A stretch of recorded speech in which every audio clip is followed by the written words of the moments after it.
ಜೈ ಶ್ರೀಕೃಷ್ಣ, ಜೈ ದುರ್ಗಾ ಮಾತಾ. ಮೊದಲಿಗೆ ದುರ್ಗಾದೇವಿಗೆ ಪ್ರಣಾಮಗಳನ್ನು ಸಲ್ಲಿಸೋಣ.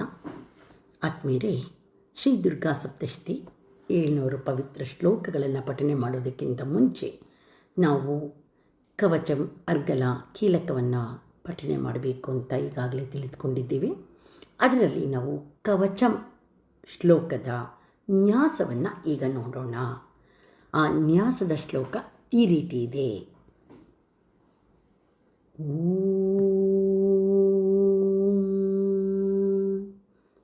ಅಸ್ಯ ಶ್ರೀ ಚಂಡೀ ಕವಚಸ್ಯ ಬ್ರಹ್ಮಾ ಋಷಿಃ ಅನುಷ್ಠುಪ್ ಛಂದಃ ಚಾಮುಂಡಾ ದೇವತಾ ಅಂಗನ್ಯಾಸೋಕ್ತಮಾತರೋ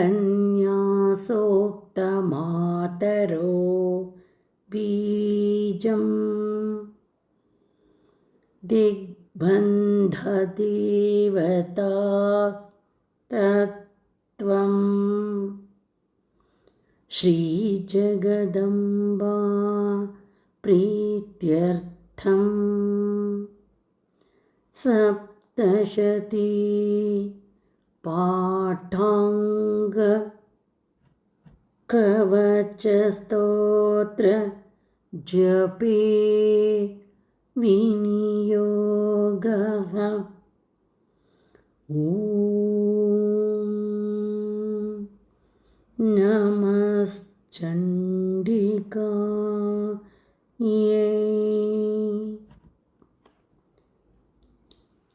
ಈ ನ್ಯಾಸ ಶ್ಲೋಕದ ಅರ್ಥವನ್ನು ಮೊದಲು ತಿಳ್ಕೊಳ್ಳೋಣ. ಯಾಕೆಂದರೆ ಆತ್ಮೀಯರೇ, ನಾವು ಶ್ಲೋಕಗಳನ್ನು ಪಠನೆ ಮಾಡೋದು ಎಷ್ಟು ಮುಖ್ಯವೋ ಆ ಶ್ಲೋಕದ ಅರ್ಥವನ್ನು ತಿಳಿದುಕೊಳ್ಳುವುದು ಅಷ್ಟೇ ಮುಖ್ಯ.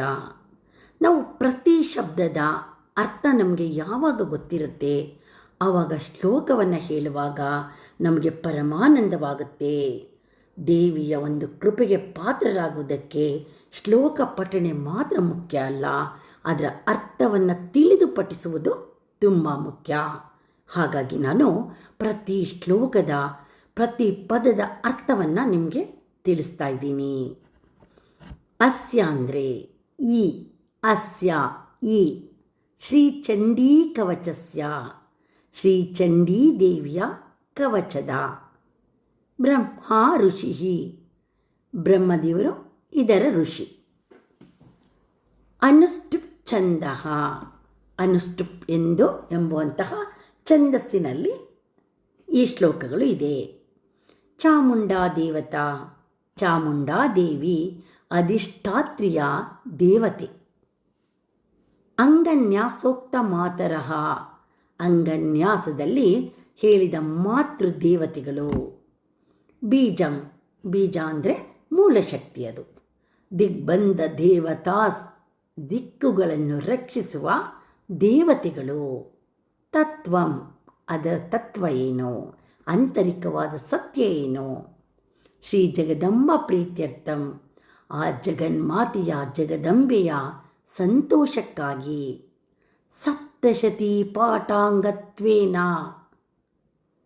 ಅಂದರೆ ಸಪ್ತಶತಿ, ದುರ್ಗಾ ಸಪ್ತಶತಿ ಪಠಣದ ಅಂಗವಾಗಿ, ಈ ಒಂದು ಕವಚಂ ಶ್ಲೋಕದ ಅಂಗವಾಗಿ ಜಪೇ ವಿನಿಯೋಗ, ಈ ರೀತಿಯಾಗಿ ಜಪವನ್ನು ನಿರ್ಧರಿಸ್ತೀವಿ. ಇದರ ಒಂದು ಇನ್ನರ್ ಮೀನಿಂಗ್ ಅಂತ ಏನಂತ ಹೇಳಿದ್ರೆ, ಒಂದು ಭಾವಾರ್ಥ ಈ ರೀತಿ ಇದೆ. ಈ ಶ್ಲೋಕವು ನಮಗೆ ಹೇಳುವುದೇನು ಅಂತ ಅಂದರೆ, ನಾವು ಈಗ ಮಾಡುವ ಜಪ ಪಠಣ ಯಾವುದೂ ಸಾಮಾನ್ಯ ಪಾಠವಲ್ಲ. ಇದನ್ನು ನಾವು ಚೆನ್ನಾಗಿ ಅರ್ಥ ಮಾಡ್ಕೊಬೇಕು ಆತ್ಮೀಯರೇ. ನಾವು ಎಷ್ಟೋ ಬುಕ್ಗಳನ್ನ ಓದಿರ್ತೀವಿ, ಎಷ್ಟೊಂದು ವಿಷಯಗಳನ್ನ ತಿಳ್ಕೊಂಡಿರ್ತೀವಿ. ಆ ರೀತಿ ಯಾವುದೋ ಒಂದು ಕೇವಲ ಒಂದು ಪಾಠವಲ್ಲ ಇದು. ಜಪ ಪಠಣ ಅನ್ನುವ ಯಾವುದೊಂದು ಸಾಮಾನ್ಯ ಪಾಠವಲ್ಲ. ಇದು ಪೂರ್ಣವಾಗಿ ಶಾಸ್ತ್ರಾನುಸಾರವಾಗಿ ದೇವಿಯ ಅನುಗ್ರಹಕ್ಕಾಗಿ ಮಾಡುವ ಸಂಕಲ್ಪಪೂರ್ವಕ ಸಾಧನೆ ಇದು. ಇದನ್ನು ನಾವು ಮೊದಲಿಗೆ ಅರ್ಥ ಮಾಡ್ಕೊಬೇಕು.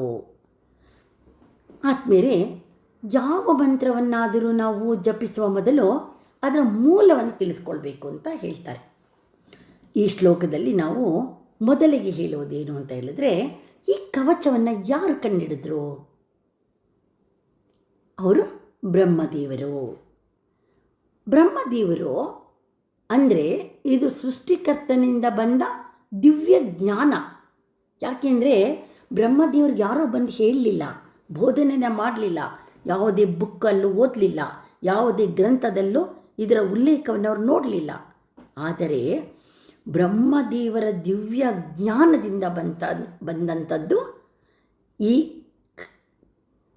ಕವಚಂನ ಶ್ಲೋಕಗಳು. ಇದರ ಛಂದಸ್ಸೇನು?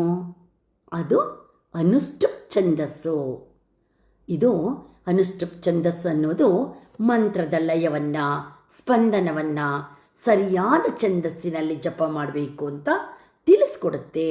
ಯಾವ ರೀತಿ ಜಪ ಮಾಡಬೇಕು ಅನ್ನೋದನ್ನ ತಿಳಿಸ್ಕೊಡುತ್ತೆ. ಇದನ್ನು ಅರ್ಥಕೊಂಡು ಸರಿಯಾದ ಛಂದಸ್ಸಿನಲ್ಲಿ ಜಪವನ್ನು ನಾವು ಮಾಡಿದ್ರೆ ಮಾತ್ರ ಅದರ ಶಕ್ತಿ ಉಂಟಾಗುತ್ತದೆ. ಅದೇ ರೀತಿ ನಾವು ಹೇಳ್ತೀವಿ, ಈ ಮಂತ್ರದ ಅಧಿಷ್ಠಾತ್ರಿಯ ದೇವತೆ ಯಾರು ಅಂತ ಈ ಮೊದಲೇ ನಾವು ತಿಳಿಸ್ತೇವೆ. ಚಾಮುಂಡಾದೇವಿ, ದುರ್ಗಾ ಮಾತೆ, ಚಂಡಮುಂಡ ಅಸುರರನ್ನು ಸಂಹರಿಸಿದ ಶಕ್ತಿ ಅವಳು. ಅಂದರೆ ನಮ್ಮೊಳಗಿನ ಅಸುರಾಗಿರುವಂತಹ ಕಾಮ, ಕ್ರೋಧ, ಲೋಭ, ಮೋಹ, ಮತ್ಸರವನ್ನು ನಾಶ ಮಾಡುವ ಶಕ್ತಿ ಆ ಜಗನ್ಮಾತೆ, ಆದಿಶಕ್ತಿ, ಪರಾಶಕ್ತಿ. ಅಂಗನ್ಯಾಸೋಕ್ತ ಮಾತರ ಬೀಜಂ ಅಂದರೆ ನಮ್ಮ ದೇಹವೇ ದೇವಾಲಯ. ಇದನ್ನು ನಾವು ಘಂಟಾಘೋಷವಾಗಿ ಘೋಷಿಸ್ತೇವೆ. ದೇಹದ ಪ್ರತಿಯೊಂದು ಅಂಗದಲ್ಲೂ ದೇವಿಯನ್ನು ಸ್ಥಾಪಿಸ್ತೇವೆ. ಹಾಗಾದರೆ ಒಂದು ಜಾಗದಲ್ಲಿ ಅಲ್ಲ, ನಮ್ಮ ದೇಹದ ಪ್ರತಿ ಅಂಗಗಳಲ್ಲೂ ಜಗನ್ಮಾತೆಯ ಪ್ರತಿಷ್ಠಾಪನೆ ಆಗಿದೆ ಅಂತ ಹೇಳಿದ್ರೆ, ಆ ಜಗನ್ಮಾತೆಯನ್ನು, ಆ ದೇವಿಯನ್ನು ನಾವು ಸ್ಥಾಪನೆ ಮಾಡ್ಕೊಂಡಿದ್ದೀವಿ ಅಂತ ಹೇಳಿದ್ರೆ ನಮ್ಮ ದೇಹ ದೇವಾಲಯವಾಗೋದಿಲ್ವಾ? ನಮ್ಮ ದೇಹವೇ ದೇವಾಲಯ. ಇದು ಒಂದು ಮಹಾರಹಸ್ಯ. ಏನು ಅಂತೇಳಿದ್ರೆ, ಅಮ್ಮನ್ನ ನಮ್ಮ ದೇಹದ ಎಲ್ಲ ಅಂಗಾಂಗಗಳಲ್ಲೂ ನಾವು ಸ್ಥಾಪನೆ ಮಾಡಿಕೊಂಡಿದ್ದೇವೆ. ಹಾಗಾದರೆ ದೇವಿ ಜಗನ್ಮಾತೆ ಎಲ್ಲಿದ್ದಾಳೆ? ಹೊರಗೆ ಎಲ್ಲೋ ಇದ್ದಾಳ? ಇಲ್ಲ, ಜಗನ್ಮಾತೆ ನಮ್ಮೊಳಗೆ ಇದ್ದಾಳೆ. ಇದನ್ನು ನಾವು ಅರ್ಥ ಮಾಡ್ಕೊಬೇಕು.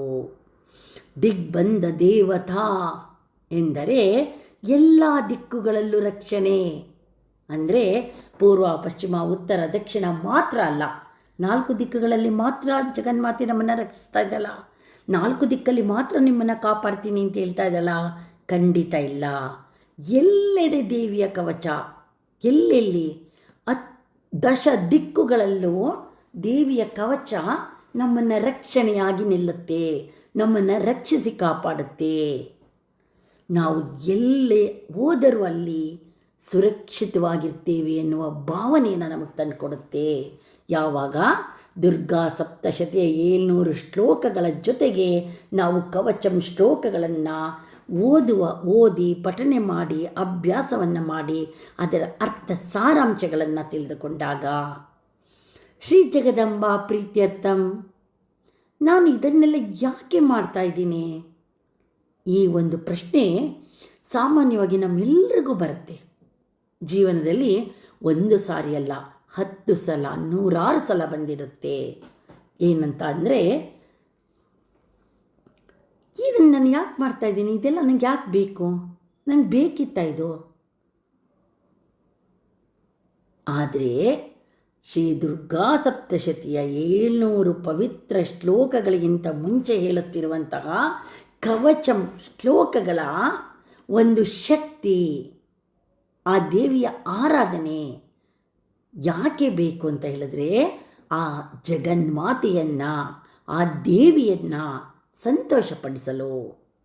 ಇಲ್ಲಿ ಒಂದು ದೊಡ್ಡ ತತ್ವವನ್ನು ನಾವು ಕಾಣ್ಬೋದು. ಅಂದರೆ ನಾವು ಇಲ್ಲಿ ನಮ್ಮ ಸ್ವಾರ್ಥಕ್ಕಾಗಿ ಅಲ್ಲ, ಭಕ್ತಿ ಮತ್ತು ಸಮರ್ಪಣಾ ಮನೋಭಾವದಿಂದ ಜಗನ್ಮಾತೆಯನ್ನು ಆರಾಧಿಸ್ತಾ ಇದ್ದೀವಿ. ಸಪ್ತಶತಿ ಪಾಠಾಂಗತ್ವೇನ ಅಥವಾ ಪಾಠಾಂಗ ಕವಚ ಸ್ತೋತ್ರ ಅಂತ ತಗೊಂಡ್ರೆ ಇದು ಕೇವಲ ಒಂದು ಭಾಗವಲ್ಲ, ಸಂಪೂರ್ಣ ದುರ್ಗಾ ಸಪ್ತಶತಿ ಪಠಣದ ಒಂದು ಅಂಗ. ಈ ಒಂದು ದುರ್ಗಾ ಸಪ್ತಶತಿಯ 700 ಶ್ಲೋಕಗಳ ಕವಚಂ ಶ್ಲೋಕಗಳು. ಅಂದರೆ ಕವಚ, ಅರ್ಗಲ, ಕೀಲಕ ಇವೆಲ್ಲ ಸೇರಿದಾಗ ಒಂದು ಪೂರ್ಣ ಸಾಧನೆಯನ್ನು ನಮಗೆ ಕೊಡುತ್ತೆ. ಕೊನೆಯಲ್ಲಿ ವಿನಿಯೋಗ ಅಂತ ಹೇಳ್ತಾ ಇದ್ದೀವಿ. ಇದು ನಮ್ಮ ಒಂದು ಸಂಕಲ್ಪ. ಈ ರೀತಿಯಾಗಿ ನಾವು ಜಪ ಮಾಡ್ತೀವಿ ಎಂಬಂತಹ ಘೋಷಣೆಯನ್ನು ನಾವು ನೀಡ್ತೀವಿ. ಈ ಶ್ಲೋಕ ನಮಗೇನನ್ನು ಕಲಿಸುತ್ತೆ? ಈ ಶ್ಲೋಕ ನಾವು ಹೇಗಿರಬೇಕು ಅಂತ ಕಲಿಸುತ್ತೆ ಅಂತ ಹೇಳಿದ್ರೆ, ಮಂತ್ರದ ಜಪವು, ನಾವು ಮಂತ್ರವನ್ನು ಜಪಿಸಬೇಕು, ಶ್ಲೋಕಗಳನ್ನ ಹೇಳಬೇಕು ಅಂದರೆ ಆ ಮಂತ್ರದ ಜಪವು ಕ್ರಮಬದ್ಧವಾಗಿರಬೇಕು. ದೇಹ, ಮನಸ್ಸು, ದಿಕ್ಕು ಎಲ್ಲವೂ ಶುದ್ಧವಾಗಿರಬೇಕು. ಸ್ನಾನ ಮಾಡಿಬಿಟ್ರೆ ಸಾಕ? ದೇಹನ ಶುಚಿಯಾಗಿಟ್ಟರೆ ಸಾಕ? ಇಲ್ಲ, ಮನಸ್ಸು ಶುಚಿತ್ವದಿಂದ ಇರಬೇಕು. ದಿಕ್ಕು ಅಂದರೆ ನಾವು ಹೋಗುವ ಮಾರ್ಗವೂ ಸಹ ಸನ್ಮಾರ್ಗವಾಗಿರಬೇಕು. ಅದೇ ರೀತಿ ದೇವಿಯ ಅನುಗ್ರಹವೇ ಅಂತಿಮ ಗುರಿ. ನಮ್ಮ ಗುರಿ ಯಾವುದು?